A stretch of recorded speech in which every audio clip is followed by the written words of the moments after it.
What's up, guys? I'm SaltEMike, and this is your Star Citizen Week in Review for December 15th, 2025. Luminalia is here, which means my favorite paints are being handed out. Tons of updates in the PTU continue, and they seem to be inching closer to their goals with engineering, and VR is officially supported in Star Citizen now, experimentally. All that and more on today's Week in Review.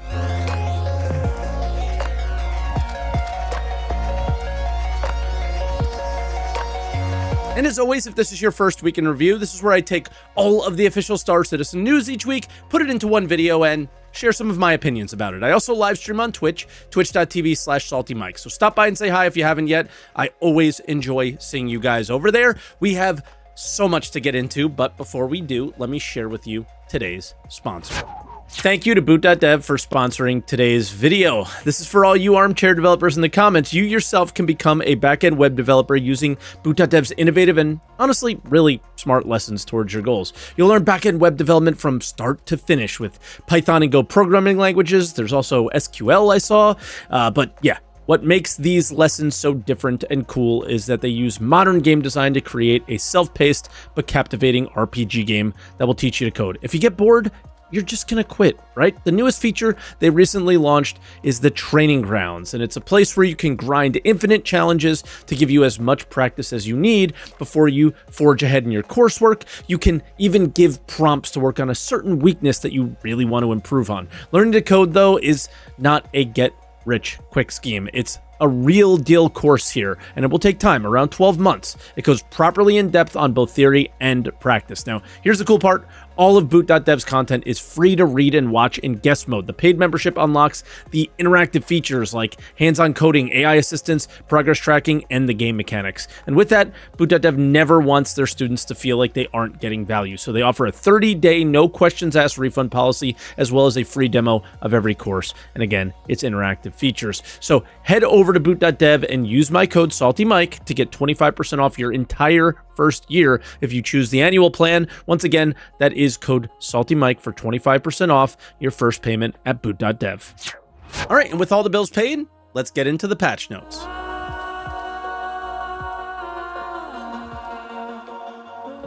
Okay, so we start out on Monday with a smaller patch that only included bug fixes, really.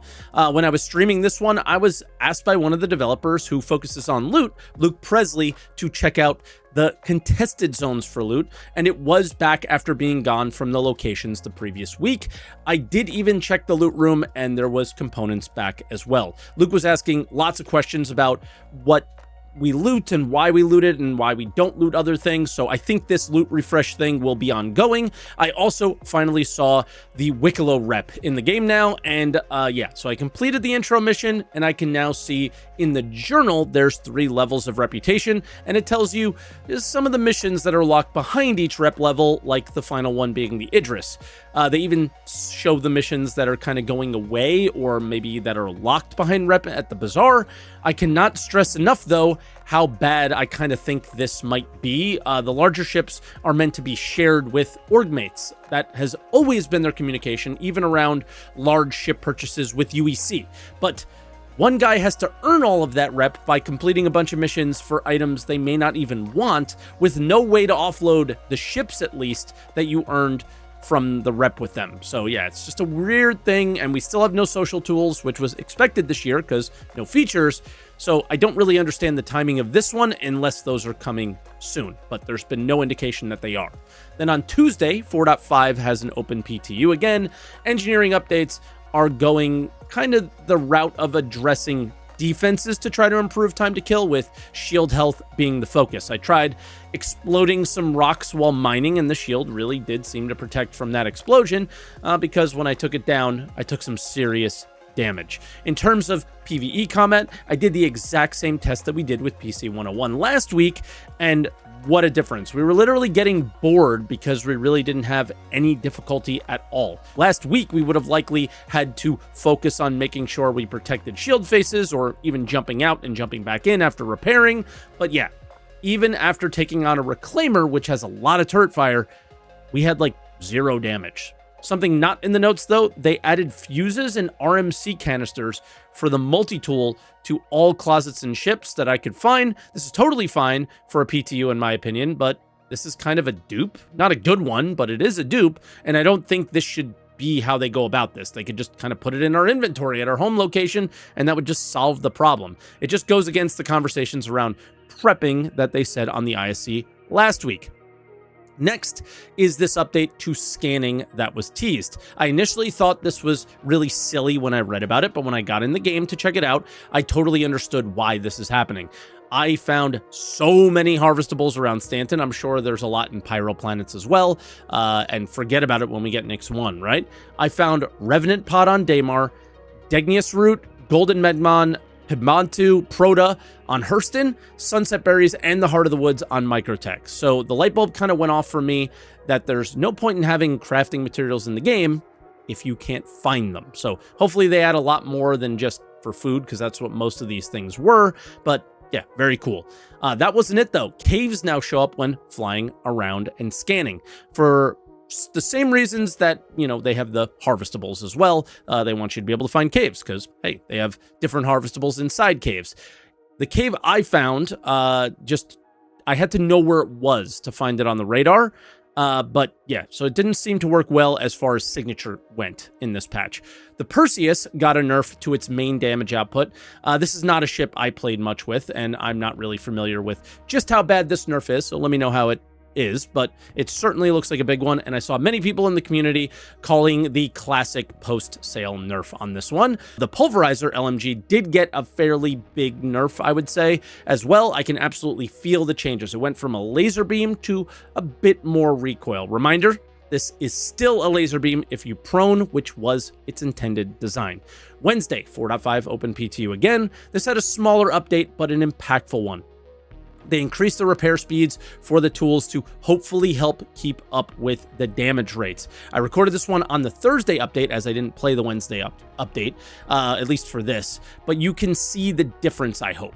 They were also hinting at an experimental feature in this patch, which turned out to be VR support. This is a Kickstarter goal, so it must be included in 1.0 for those who are asking why. That's why. Thursday, 4.5, again, an open PTU, and we had more updates to the TTK stuff this patch, but I'm not sure I had the experience they described in the notes here. When my ship's hull went to 0, I did see the increased power plant time, but I also had every single component go from 100 health to 0 and on fire instantly in the Paladin. We have all shared our many frustrations around the hull health issue during this PTU, and they have not let it go. That's fine, but maybe it would be nice if they explained their thought process on why 0 hull equals just component death. It's a weird one. I'm just confused why it's a thing. Would love an explanation there. They then added the fuses and RMC canisters to the FPS shops around the verse. So hopefully they will remove the free ones from our ships to avoid creating that endless money loop. However bad of an endless money loop it still is one.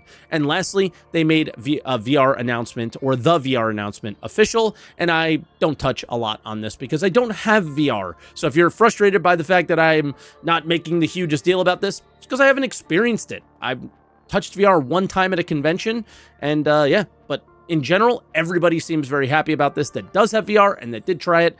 They're seeing the potential around it and so on and so forth, and apparently it's, you know, decently smooth and not a horrible experience. People seem to like it.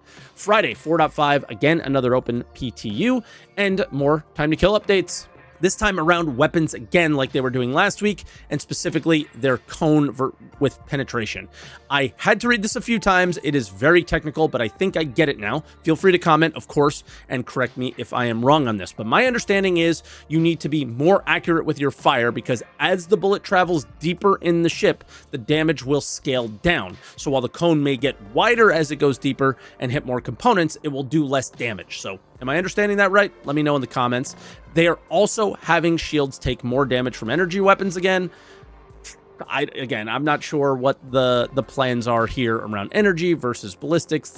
They just don't seem simple enough. They seem overcomplicated for very little reason at the moment to me, but yeah, again, feel free to comment on that one. Maybe you understand it better than I do. And I found a cave really far away now, so the location update in the notes is actually working as intended. They showed up before I even pinged. So theoretically, you could just be out mining or searching for harvestables in the future and just come across something like this instead of needing a website to find one. We also had a launcher update. I have no clue what this launcher update is behind the scenes, but externally they want to communicate the minimum specs better, and those specs are listed in the post here. So Windows 10, x86, and so on. But I didn't see that anywhere in the launcher, by the way. So yeah, that's our patch notes updates. We didn't have videos or anything like that this week, so let's move on to other updates.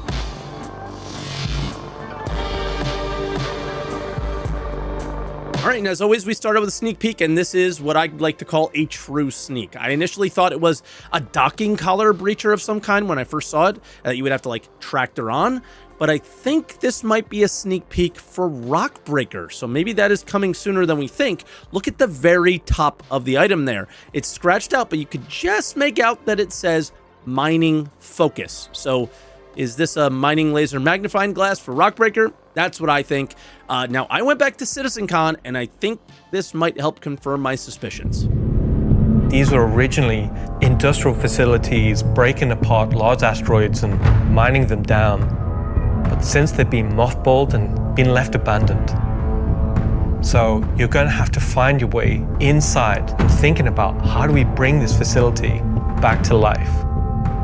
It's not just about flipping a switch. As you bring these stations back to life, you'll be lighting the beacon and calling attention to these long forgotten places. One of the main features is the laser head, which will require certain things to get working. So yeah, my guess is this is part of a puzzle to get the lasers to fire for Rockbreaker. Let me know what you guys think, but oof, that's very cool if this is coming soon, because Nyx is absolutely lacking in content, so having that sooner than later would be great. All right, dev post is next. The first one is just a question, but it implies that they might care to add more to the contested zone. So I linked the thread in the description so you can add your feelings and what kind of ships you want to see in the contested zones. I think it should be PvP focus ships as well as group PvP focus ships. I think what is the hangar size? Large. So we're limited there a little bit. I think Connie wouldn't be the worst one added. I think maybe more Corsair variants with different weapons. You know, specifically with engineering coming on, ballistics become a factor, right? So there's a lot of directions that they can go with this. They can refresh the current list that we already have component wise, because a lot of those are, you know, changing with engineering. So yeah, there's a lot there. And then this is the official VR post. And like I said before, there is just not a lot I could say on this besides the fact that this was something that is a part of the funding goals, so they actually have to deliver this before 1.0. People really seem to love it again. They can't stop talking about it. It's kind of annoying because they're asking what I think, and there's nothing for me to say. I just don't know. I just know people seem to be loving it, and Star Citizen is exclusively at this point an immersive experience. It's not much of an MMO. It's not much of a game. There's very little progression to be had, right? So adding something like this is obviously going to be a win because it adds to the current things that Star Citizen does well, and that's immersion, right?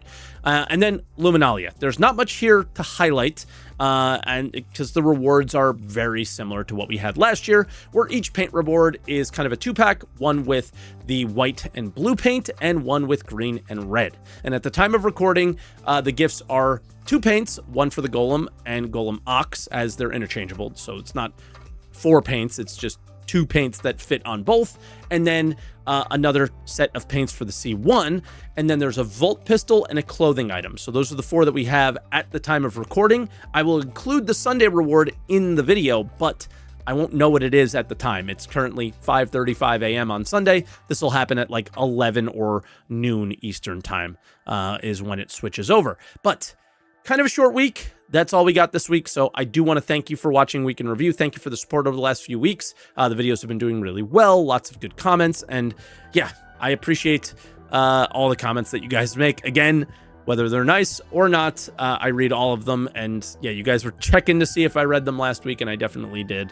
But yeah, That's all we got this week. So I really want to say thank you again. Make sure you hit the like button if you guys are enjoying these videos. Make sure you hit the subscribe button if you haven't yet to get more weeks in review and make sure you're seeing them. Hit the bell icon, that kind of stuff. And yeah, that's it for this week. So we'll catch you guys next week. Thank you so much for watching. See you next Monday.